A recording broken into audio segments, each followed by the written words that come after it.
Now let's go for more reaction to Victoria and the Dunkley by-election. Joining me live is the Liberal MP, member for Casey, Aaron Violi. Aaron, thanks for your time. Should the Liberal Party be encouraged by the result, or should, given the circumstances around cost of living, higher interest rates and so on, should the opposition have done better?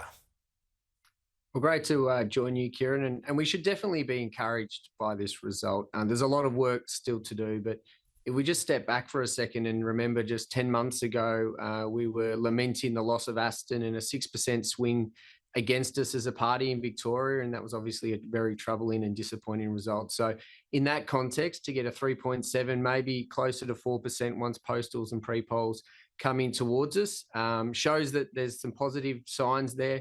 We're on a competitive, setting in Victoria, which is good from where we were, but there's more work to do, and we know that, and we acknowledge that. I mean, we've now turned a safe Labor seat in Dunkley into a marginal seat. Hopefully Nathan will be re-endorsed soon and he can campaign really strongly, and Dunkley becomes a target seat for us moving to the next election. Indeed. So the vote holds up, becomes a potential target for the next election. What needs to be done? You said more needs to be done. What is it that needs to be done between now and the federal campaign for the Liberal Party? Well, a lot needs to be done in terms of policy, and Peter and the leadership have signalled this. We need to remember where we are in the cycle, and we're 18 months in. We're starting to move towards an election. Very rarely, if ever, do oppositions have their policies out within the first 18 months of a new opposition, which is what it is.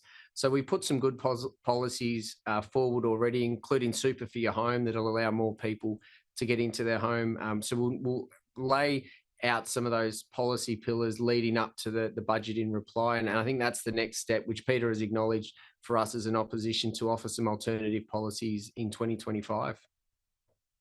Have you got a view when it comes to how the opposition and the Liberal Party deals with the challenge posed by the Teal seats and seats that, like you represent, outer suburban regional seats?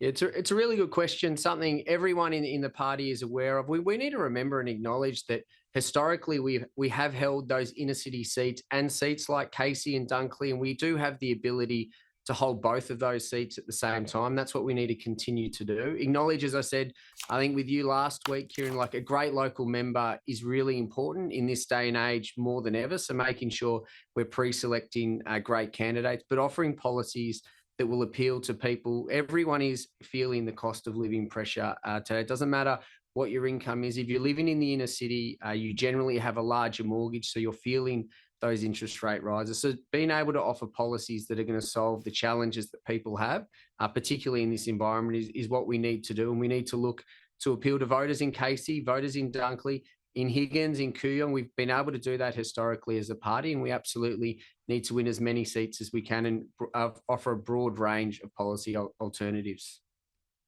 The Treasurer, Jim Chalmers, was on this show a bit earlier, and he said that he feels the result was an endorsement of the government's approach on cost of living and specifically on the tax cut changes. Do you accept that? Well, ultimately, the people of Dunkley had their say. I mean, it's very interesting, and we always have to be very careful when we pick one issue and say that's the defining issue. You know, everyone that's been around politics knows that there's multiple factors. I mean, the fact that we're 20 months in to this government and there's been a 3.75% swing, historically, we see a 1.5% swing against a first-term government. When we have tragic circumstances like we do with the sitting member passing away, we traditionally don't see a swing or a marginal swing at all. So there is a really strong argument that we are prosecuting that it's not an endorsement of this government. It is the people of Victoria and Australia saying that this government needs to do more, and $15 a week in 5 months' time isn't going to cut it for the people of Dunkley, for the people of Casey and the country. And that's the next question this Prime Minister and this Treasurer need to answer. If they think it's job done on $15 a week in 5 months' time, it really shows how out of touch they are. Member for Casey, Aaron Violi. Talk to you soon. Appreciate it.